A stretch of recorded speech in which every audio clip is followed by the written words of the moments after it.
Ils ont accepté ce premier face-à-face. Il est conseiller régional de Normandie, député européen, vice-président exécutif de Reconquête. L'autre est ancien maire de Poissy, conseiller départemental des Yvelines, président de Génération Terrain. Il est député Renaissance des Yvelines. Je vous demande de les accueillir chaleureusement tous les deux pour cette première confrontation. Nicolas Bay, Carl Olive.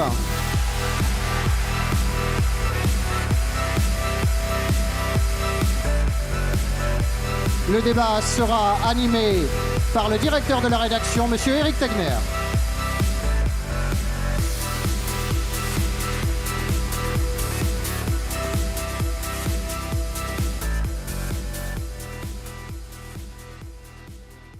Merci beaucoup, Carl Olive, d'avoir accepté notre invitation pour ce débat. J'espère que ça ne vous posera pas autant de problèmes que pour le JDD. Et Nicolas Bay, merci également d'avoir accepté cette confrontation élégante, parce que nous allons parler de fond sur des sujets qui sont très importants aujourd'hui pour les Français. Ce thème que nous allons aborder, c'est le thème de l'intégration dans les banlieues, de se questionner pour savoir si finalement c'est possible ou non aujourd'hui, notamment depuis les émeutes. Et vous, ancien maire de Poissy, vous pourrez également témoigner de ce que vous voyez sur le terrain, et Nicolas Bay, ce qu'il a vu également en Normandie. Alors d'abord, je vais rappeler quelques règles, les règles de ce débat. Il va durer entre 25 et 30 minutes. L'objectif est que je sois le plus effacé possible et que vous puissiez tous les deux véritablement échanger sur le fond. Mon rôle consistera uniquement à veiller à une forme d'équilibre. Alors, Carl Olive, ma première question, elle est simple. Intégration et banlieue, est-ce que c'est une chimère ou un défi? Bonsoir à toutes et à tous et merci pour cette invitation. D'abord, je vais vous dire pourquoi j'ai accepté l'invitation. D'abord que la politique de la chaise vide, très peu pour moi. Je crois l'avoir démontré avec la tribune dans le JDD, vous venez de le dire. Je crois pouvoir dire aussi que j'ai toujours été acteur de ma vie et jamais spectateur de celle des autres. Je suis ce soir ici face à M. Bay pour être le porte-parole de terrain. M. Oubeda le disait, j'ai été maire de Poissy. Poissy, c'est le calque de la France. C'est une mosaïque de notre beau pays, 40 000 habitants, 8 000 habitants issus de l'immigration, de la diversité. Et ça fonctionne. J'ai été élu au premier tour en 2014 avec 65%. J'ai été réélu au premier tour en 2020 avec 75%. Et notamment 65% dans les quartiers populaires, dits les quartiers fragiles, avec une exigence chirurgicale, la réciprocité entre les droits et les devoirs, et ça fonctionne. J'aurai des exemples à partager avec vous.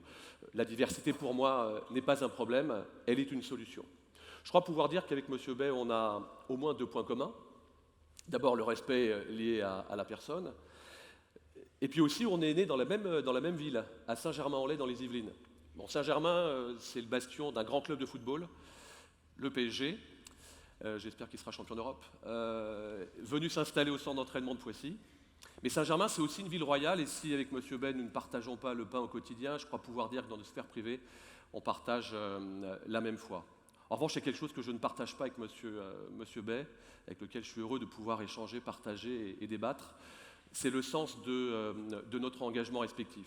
Le mien est basé, depuis que je suis gamin, dans les quartiers populaires, sur le rassemblement de tous les horizons, quels qu'ils soient, horizons sociaux, horizons professionnels. Le vôtre est celui de l'exclusion. Le mien est basé sur l'humain au cœur des organisations, et ça fonctionne. Le vôtre sur la stigmatisation, et peut-être pour lancer le débat, je reprends une de vos phrases, qui à l'époque était fétiche. Lorsque nous arriverons, ils partiront. Ce n'est pas le sens de l'engagement qui est le mien. Je ne suis pas sûr que ce soit le sens de l'engagement que nous devons partager pour le beau pays qui est le nôtre. Bien, merci beaucoup d'abord à Livre Noir et à Éric Tegner d'organiser cette confrontation. Moi, c'est un grand plaisir aussi pour moi de débattre avec Carl Olive, parce qu'il incarne finalement ceux qui sont au pouvoir dans notre pays depuis maintenant 6 ans avec Emmanuel Macron. Et je suis en désaccord profond, avec beaucoup de respect bien sûr, mais en désaccord profond avec toutes les orientations politiques de ce gouvernement. Vous avez évoqué, cher Carl Olive, votre engagement de terrain à Poissy. Et je vais vous dire, je vous fais le crédit de la sincérité. C'est-à-dire que je suis convaincu que vous vous trompez, mais je suis en même temps convaincu que vous essayez réellement sur le terrain des formules dont vous pensez qu'elles sont efficaces. Votre bilan, en réalité, est le bilan d'ailleurs de la classe politique que vous représentez. On l'a vu ces dernières semaines. On l'a vu avec les émeutes. On l'a vu, y compris dans votre ville de Poissy, vous nous expliquez que tout est formidable, que vous avez été réélu avec 70% des voix. Ben, on a vu les quartiers flamber.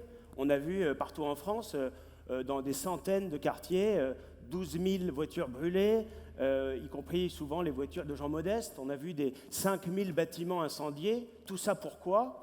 Parce qu'un gamin de 17 ans est mort, et c'est évidemment tragique, tout le monde en convient, mais il est mort parce qu'il cherchait à échapper à la police lors d'un contrôle et qu'il était un délinquant d'assez haut vol, malgré son jeune âge, multirécidiviste. Et on a vu en France des centaines de milliers de personnes se précipiter avec ce seul prétexte de la mort dramatique de ce jeune pour exprimer leur haine de notre pays. Et on ne peut pas passer inaperçu cette réalité. Votre logiciel et votre discours, en réalité, c'est celui qu'on entendait dans les années 80. Moi, j'étais encore assez jeune, vous aussi d'ailleurs, où on entendait, la politique de la ville, c'est formidable, les jeunes issus de l'immigration sont discriminés, donc il va falloir faire quelque chose. Aujourd'hui, c'est les jeunes Français qui sont discriminés. À Poissy, à Sartrouville, où j'ai été élu, on est tous des élus de terrain, on connaît ces villes difficiles. Eh bien, aujourd'hui, les choses se sont totalement inversées par rapport à la réalité qui est fausse, qu'on nous présente comme la souffrance d'une jeune génération immigrée, issue de l'immigration, alors que ces gens-là, ils ont bénéficié d'une générosité extraordinaire dans notre pays. Ils ont tout eu. Ils ont eu, comme dans aucun pays dans le monde, les soins gratuits, l'école gratuite, les aides sociales, les avantages familiaux. Ils ont tout eu. Et malgré cela, ils expriment leur haine de notre pays. Et on ne peut pas passer inaperçu ce constat, et donc il faut aujourd'hui apporter des solutions d'urgence. Parce que ce n'est pas moi qui le dis, c'est Gérard Collomb.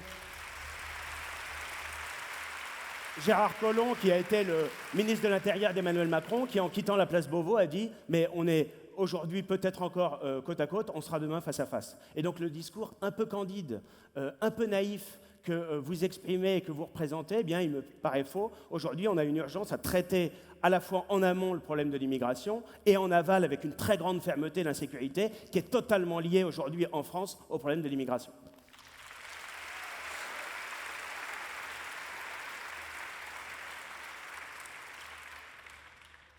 Moi, j'ai eu la chance de naître dans un quartier populaire qui s'appelle La Coudray à Poissy, qui avait été fondé par Enrico Pigozzi, le fondateur de Simca Chrysler, à l'époque des 30 Glorieuses, où Simca Chrysler était riche de 27 000 salariés, dont plus de la moitié étaient issus de l'immigration. Ce qu'on appelait l'immigration au travail, l'immigration choisie, c'est le vrai beau mot de l'intégration à l'époque, cette première génération. Parce que permettez-moi de dire qu'aujourd'hui, quand on parle d'intégration pour des jeunes qui sont nés sur notre territoire, il n'y a pas d'intégration quand vous êtes français. Vous êtes français et tous les jeunes de nos banlieues sont français. Je rejoins sur ce que vous dites en partie, et on va revenir sur les émeutes. Je veux juste dire que moi, la mixité sociale, je l'ai connue sur la dalle de ma tour d'immeuble, où dans les 11 étages, il y avait des familles algériennes, portugaises, marocaines, bretonnes comme ma petite maman, et chacun s'entraidait. C'était une belle solidarité. Puis il y a eu le choc pétrolier, où là, finalement, on a vu se dénoyauter en quelque sorte nos quartiers populaires et se créer. J'ai d'ailleurs fait un mémoire de sciences politiques sur le sujet, sur la lutte des exclusions à travers le travail social, à l'exemple de Chanteloup-les-Vignes, 10 000 habitants, 100 ethnies différentes. Et là, on a raté le virage de la mixité sociale, je vous rejoins. Et je balaye devant ma porte, on est tous responsables. Les élus de l'époque, les préfets de l'époque, les bailleurs sociaux, les politiques qui nous gouvernaient, qui effectivement se sont pincés le nez, ont regardé ailleurs. C'est pas comme ça que ça se passe. La simple chose où je ne suis pas du tout d'accord avec vous, vous avez parlé des émeutes. Les émeutes, on ne peut pas non plus mésestimer la caisse de résonance qui a eu lieu aussi sur les réseaux sociaux. Vous parliez de la ville de Poissy. Je vais vous dire, vous parliez de la ville de Poissy. On a été, et ce n'est pas une science, on a été préservé, on a eu un bâtiment qui malheureusement a été incendié. Pourquoi on a été entre guillemets préservé par rapport peut-être à d'autres endroits? Parce qu'on place notre politique de l'humain au cœur de nos organisations. Et je crois à cela. Si on attend simplement de faire appel au maire quand, entre guillemets, on a le cul dans les ronces, pardonnez-moi, mesdames, messieurs, l'expression, alors évidemment, il est trop tard. À Poissy, qu'est-ce qu'on a fait? Prévention spécialisée, police de proximité, association de mamans, référent de quartier, conseil de sécurité et de prévention de la délinquance. Ce sont des boîtes à outils. Je ne dis pas que c'est idoine, ce n'est pas l'alpha, l'oméga, mais ça fonctionne. Et pardonnez-moi, j'aimerais qu'il y ait bon nombre de collègues qui soient effectivement, pour reprendre votre expression, monsieur Bay, candides. Mais ce que je constate, c'est que le climat social apaisé,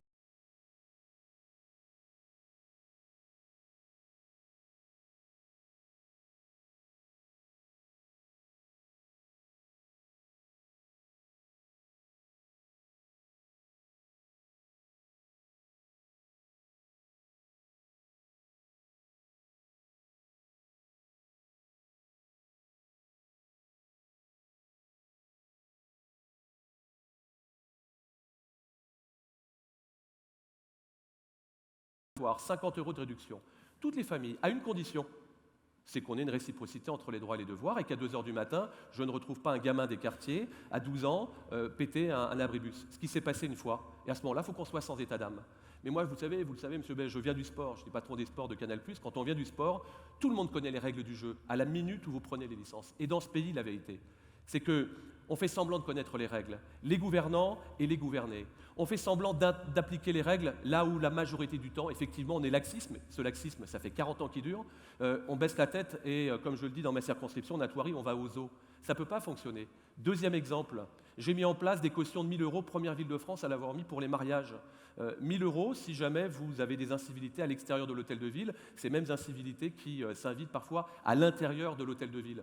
Ça a fait école. Ce que je veux dire par là, c'est que quand on est juste, ferme, mais juste, je vous le dis, ça fonctionne.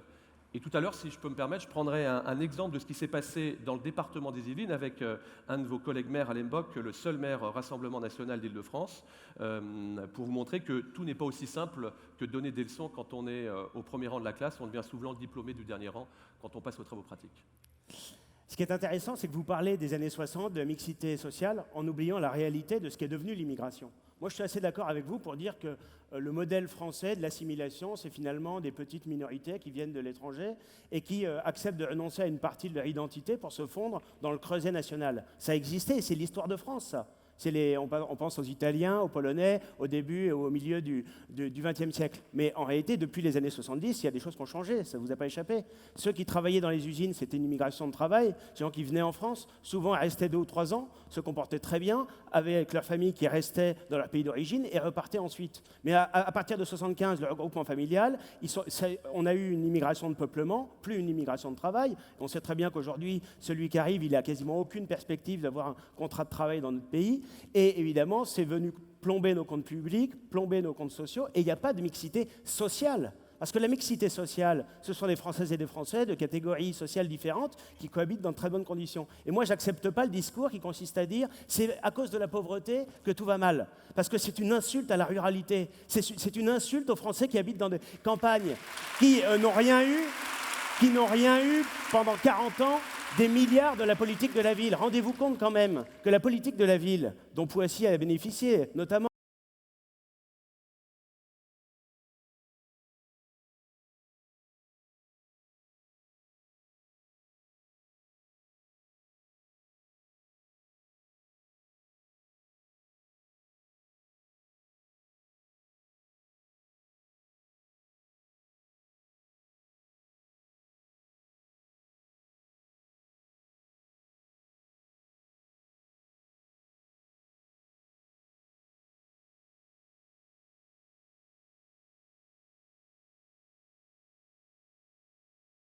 personnes qui ont bénéficié de la générosité de la France, qui ont été naturalisées, souvent sans faire aucun effort d'assimilation, qui même dont les parents sont arrivés en France et ont été automatiquement français parce qu'ils sont nés sur notre territoire. On a 22% de personnes de nationalité étrangère dans les prisons. Vous en savez quelque chose? Il y a une prison à Poissy. Donc il y a un lien évident entre les deux et ça n'a rien à voir avec la pauvreté. Ça n'a rien à voir avec la condition sociale. Et les Français les plus fragiles et les plus modestes, qui souvent, encore une fois, habitent dans les campagnes françaises, eh bien, ils ne commettent pas des actes délictuels et criminels toute la journée. Alors que dans les banlieues, c'est le cas. Et donc, vous pouvez toujours nous dire que vous avez la solution magique, parce que, comme tous les maires, vous avez essayé, et encore une fois, je vous fais le crédit de la sincérité, des mesures sociales, de responsabilisation, etc. Mais on a une immigration qui est trop massive aujourd'hui, et dont la nature de fracture culturelle avec la société française la rend inassimilable. Et donc, il faut à la fois couper les robinets, c'est-à-dire ne plus avoir 500 000 entrées par an, parce qu'aujourd'hui c'est le cas, à peu près 300 000 titres de séjour, 120 000 demandeurs d'asile qui ne sont pas éligibles au droit d'asile mais qui ne sont jamais expulsés, des dizaines de milliers de mineurs isolés et des clandestins. Et puis il faut traiter aussi le problème sur place, c'est-à-dire organiser le retour vers leur pays de ceux qui n'ont rien à faire en France, parce que ça vous n'en parlez pas. Vous faites comme si ceux qui sont arrivés en France ont bénéficié de notre générosité, ont été accueillis par la France, soignés, logés, nourris, les enfants éduqués, ils se retournent contre la France, ils commettent des délits et des crimes et il faudrait les garder. Alors moi j'ai une question très précise à vous poser, cher Carl Olive. Est-ce que vous considérez que les étrangers qui arrivent à Lampedusa il y a quelques semaines, qui viennent en France, il y en a déjà qui sont arrivés en France, qui vont faire une demande d'asile, mais ils ne sont pas éligibles au droit d'asile, est-ce qu'on les expulse, oui ou non ? Est-ce que les personnes qui sont entrées légalement en France, ils ont eu un titre de séjour, la France s'est montrée ouverte et généreuse avec eux, et qui commettent des délits et qui participent aux émeutes à Poissy ou ailleurs, est-ce qu'on doit les expulser, oui ou non ? Oui. Eh bien, alors c'est formidable, parce qu'avec Livre Noir, eh bien, on a un député macroniste parmi nous qui finit, au bout d'une demi-heure de débat, par être favorable à la remigration.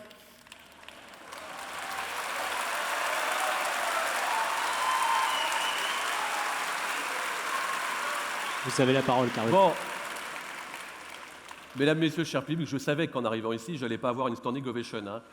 Ah bah, Vous l'avez vu. C'est pour ça que j'ai mis des protèges tibias et un peu de crampons vissés.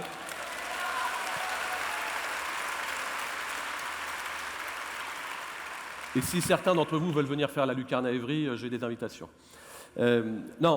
Plus sérieusement, je ne peux pas vous laisser dire ça sur notamment la pauvreté et la mixité sociale. Ce n'est pas un sujet de pauvreté. Et je vais vous dire, monsieur Bess, c'est une injure par rapport à ma famille. Puisque moi, j'en suis issu. Je suis issu de ces quartiers populaires. Ce n'est pas ça le sujet. En revanche, où on peut peut-être se rejoindre, c'est sur cette concentration sociale qu'on découvre dans nombre de quartiers aujourd'hui de notre pays. Pourquoi ? Parce qu'on a raté quelque chose et il est temps qu'on s'y mette. Et je vais vous donner des pistes dans quelques instants. Je pense que c'est bien de parler concrètement. Encore une fois, je parle de mon expérience de terrain. Pourquoi ? Poissy, dans le quartier où je suis né, c'était 600 logements 100% social. Je suis arrivé à Poissy, on a détruit 75% volontairement pour en faire 70% d'accession libre et 30% de logements sociaux avec ce qu'on appelle de la relocalisation de logements pour les personnes en situation et éligibles dans le domaine social. Et ça fonctionne. Et on retrouve cette mixité sociale. Ça ne vous plaît pas, mais c'est la vérité. Non, c'est pas ça, c'est que ça ne fonctionne pas, excusez-moi de vous le dire. Attendez, vous nous dites c'est formidable à Poissy, mais les chiffres de la délinquance à Poissy sont aussi élevés qu'ailleurs. C'est pas vrai. Non, mais si. Non, mais monsieur Bay, excusez-moi, moi je veux bien que vous soyez omniscient, etc. Mais on peut juste se respecter. Je peux vous dire qu'avec simplement le pouvoir d'achat citoyen et les cautions 1 000 € et la politique que j'ai mise en place, c'est moins 30% de délinquance à Poissy. Vérifiez, il y a peut-être quelqu'un qui peut vérifier ces informations. Je continue sur ce que je dis. Où vous avez raison, c'est que l'ANRU, où on est passé de 500 millions à près d'1,5 milliard, c'est pas suffisamment le sujet des deniers publics. Mais je le dis, vous voyez, moi je balaye devant ma porte. Je ne suis pas en train de dire que tout est beau. Ce que je constate simplement, c'est qu'aujourd'hui, on a besoin, encore une fois, de discuter avec ces gens-là, de ne pas les stigmatiser comme vous le faites à longueur de journée. C'est bien beau de dire on va renvoyer ces personnes dans leur pays. Ce sont des Français, vous faites comment ? Non, mais je ne vous parle pas des Français. Non, mais dites-moi, répondez-moi. Je vous ai posé une question très précise je vais vous sur dire, des personnes entrées illégalement ou alors entrées légalement mais qui commettent des délits. Tout à l'heure, vous m'avez apostrophé sur tout ce qui concernait l'insécurité, notamment au niveau des émeutes, et qu'il était temps de prendre les choses en main et qu'un certain nombre de ces personnes, on les renvoie au pays. Comment vous faites ? Mais je vous parle de ces étrangers. Je vous pose une question. C'est très facile. Vous avez des étrangers qui commettent des délits en France. C'est par une décision administrative qu'ils ont obtenu un titre de séjour, vous leur retirez le titre de séjour et vous les mettez dans le premier avion. C'est parfaitement possible. Mais monsieur, la majorité de ces personnes dont vous parlez... Là vous êtes en train de... Non, excusez-moi, vous êtes en train de poser une autre question. La majorité de ces vous posez une autre question qui est celle différente de ceux qui ont acquis la nationalité française. Et à ce moment-là, eh bien, il faut que aujourd'hui l'assimilation, eh bien, elle soit contraignante. Parce qu'aujourd'hui, elle ne l'est pas. Quand vous avez le président de la République qui va en Algérie expliquer que la colonisation était un crime contre l'humanité, qui explique qu'il n'y a pas de culture française, quand on a toute la journée des responsables politiques, y compris dans votre majorité, qui expliquent que ce sont des pauvres victimes, ils commettent des délits et des crimes, et c'est parce que la société française ne les comprend pas. Eh bien, évidemment, on alimente en permanence cette hostilité à l'égard de la France. Donc, il faut faire vivre notre histoire nationale, exprimer la fierté nationale et dire à ceux qui veulent mal se comporter en France qu'ils ont deux options, c'est la prison ou l'avion. Bon. Alors... Vous avez le temps de répondre, hein, parce que Nicolas Bay a un peu grignoté votre temps. Monsieur Bay fait un stand-up. Non, moi je veux revenir sur ce que vous dites et vous parlez effectivement d'immigration. Il y a un texte que je veux partager avec vous, qui me parle personnellement et qui dit ceci. Le changement de rythme de nos communautés consiste à traiter les plus faibles comme des frères dont nous devons connaître l'histoire et non comme des problèmes gênants en les expulsant, en les renvoyant chez eux. C'est ce que vous souhaitez. Il consiste à les accueillir et non les cacher, à les intégrer et à s'en débarrasser. Le véritable mal social n'est pas tant l'augmentation des problèmes que le déclin de leur prise en charge. Qui, aujourd'hui, est proche des jeunes livrés à eux-mêmes ? Proie facile de la délinquance et de la prostitution. Qui les prend en charge ? Qui s'occupe des familles effrayées qui ont peur de leur avenir et de mettre au monde de nouvelles créatures ? Alors engageons-nous pour que ceux qui font partie de la société puissent en devenir les citoyens de plein droit. C'est-à-dire que c'est exact contraire de ce que vous venez de dire. Oui, on culpabilise toujours les Français. C'est de notre faute, en clair. Voilà, c'est toujours la même histoire, en réalité. On n'en sort pas. C'est-à-dire que les Français acceptent que leurs comptes publics, les comptes sociaux, l'assurance maladie, l'assurance chômage, les caisses de retraite soient totalement déséquilibrées parce qu'on subit depuis 40 ans, laissez-moi finir s'il vous plaît, une immigration totalement massive et anarchique. Et là, vous venez nous expliquer, avec ce texte à l'appui, qu'il faudra aller encore plus loin, être encore plus ouvert. Mais en réalité, il y a une immigration qui, en France, j'en parlais tout à l'heure, je finis très rapidement, a fait un vrai effort d'assimilation et n'a jamais posé aucun problème. Et derrière notre débat, il y a la question de fond de la fracture culturelle. En réalité, ceux qui viennent d'Afrique subsaharienne ou du Maghreb et de confession musulmane, eh bien, ont toutes les peines à s'assimiler. Et ça pose le problème d'une religion qui, dans son expression politique, ça n'est pas qu'une spiritualité, mais dans son expression politique, l'islam, c'est la charia, l'application d'un code civil et d'un code pénal qui n'est pas le nôtre, c'est totalement incompatible à la fois avec la République et avec la France.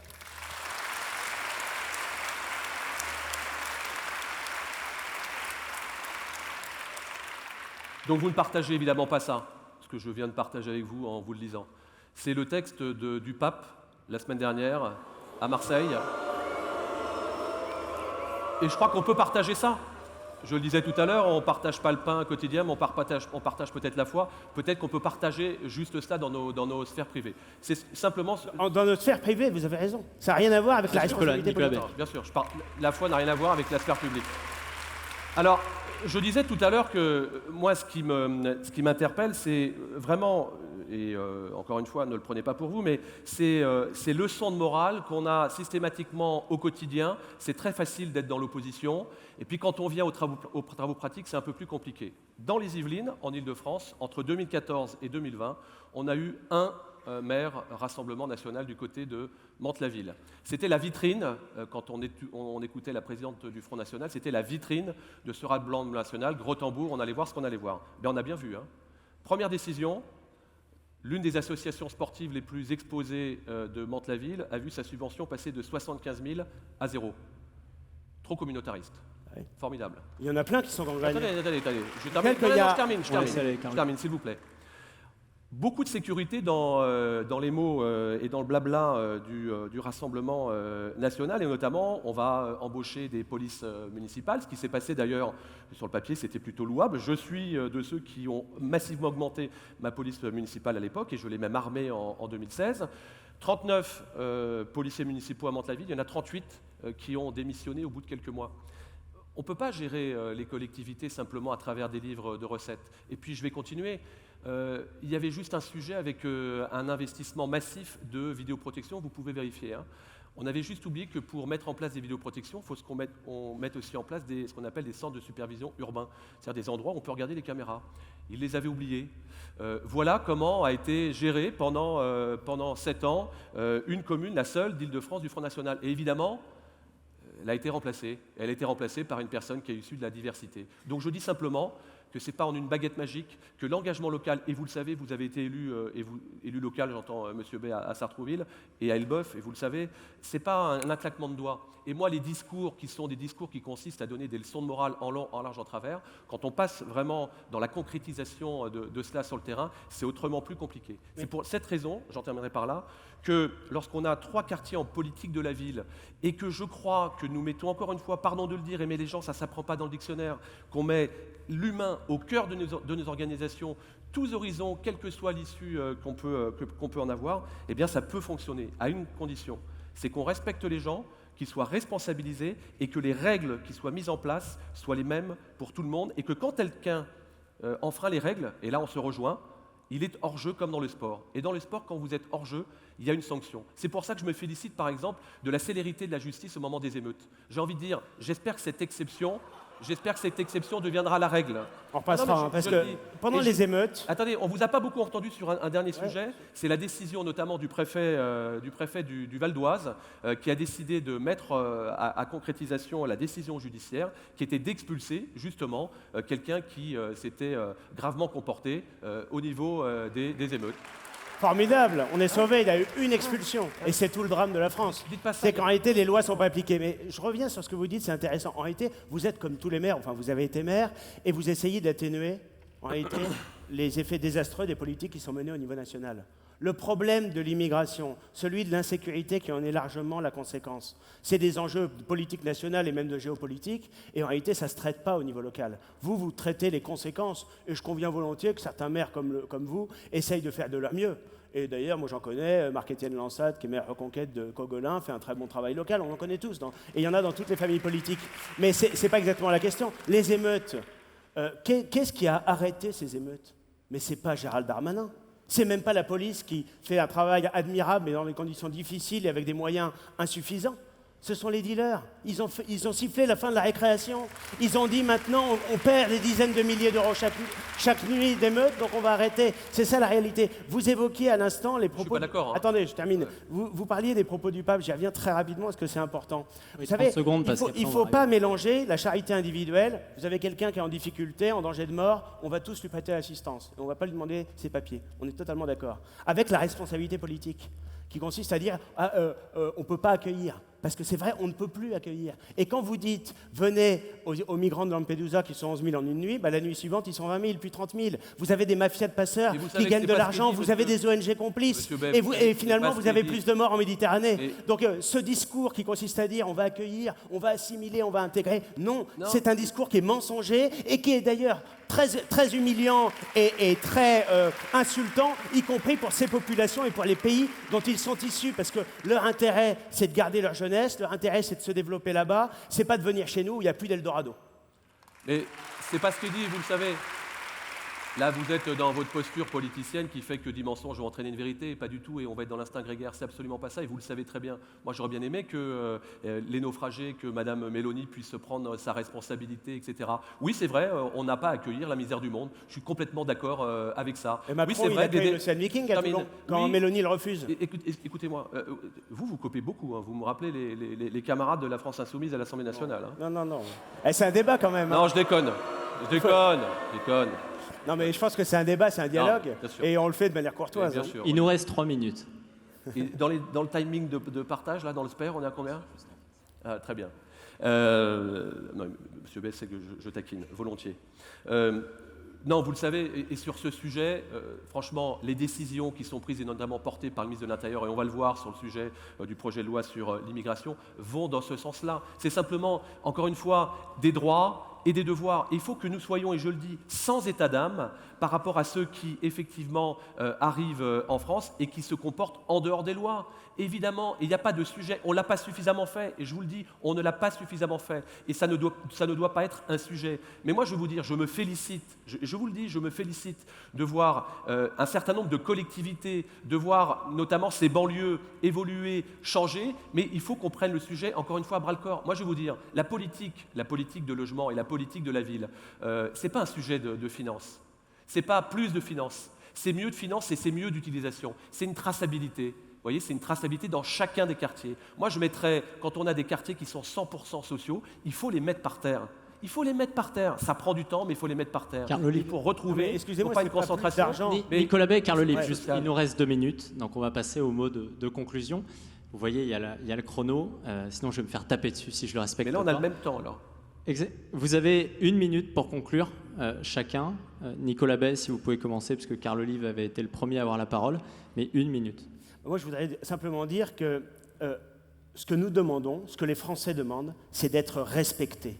Respectés sur leur sol, ne plus subir cette immigration. Vous la considérez comme une fatalité, vous dites, oui, ils vont continuer à venir et on va continuer à les accueillir. Mais cette politique, ça fait 40 ans que ça dure, c'est un échec absolu et ça nous menace aujourd'hui d'un grand remplacement par l'effet conjugué de l'immigration massive, de l'islamisation et de la dénatalité. Donc il faut sortir de ce schéma-là, il faut arrêter, il faut couper les pompes aspirantes de l'immigration, supprimer toutes les aides, les avantages qui font qu'on est le mieux-disant social en Europe et puis surtout respecter les Français, c'est aussi respecter leur argent. Moi, je ne veux pas maintenir Carl Olive, les sommes astronomiques déversées dans la politique de la ville. On est le pays le plus imposé au monde. 47% d'impôts de prélèvements obligatoires par rapport à notre PIB. Il est temps de rendre leur argent Carl aux Olive, c'est à Français vous c'est et à vous que de l'argent des conclure. Français soit utilisé Nicolas au Bay, service de s'il vous notre plaît. peuple. Carl Olive, c'est à vous de conclure. Vous avez un peu de temps, je vous donne 1 minute 30 pour Oh là, terminer. C'est trop bon, trop bon.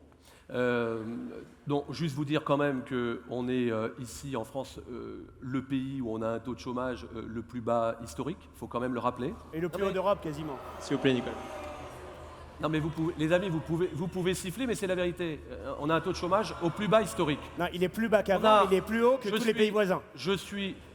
Je suis favorable à la décision qui a été prise sur notamment le RSA avec la réciprocité entre les droits et les devoirs. Le RSA, c'est un CDD de survie, c'est pas un CDD à vie, un CDI à vie. Je pense qu'on peut partager ça.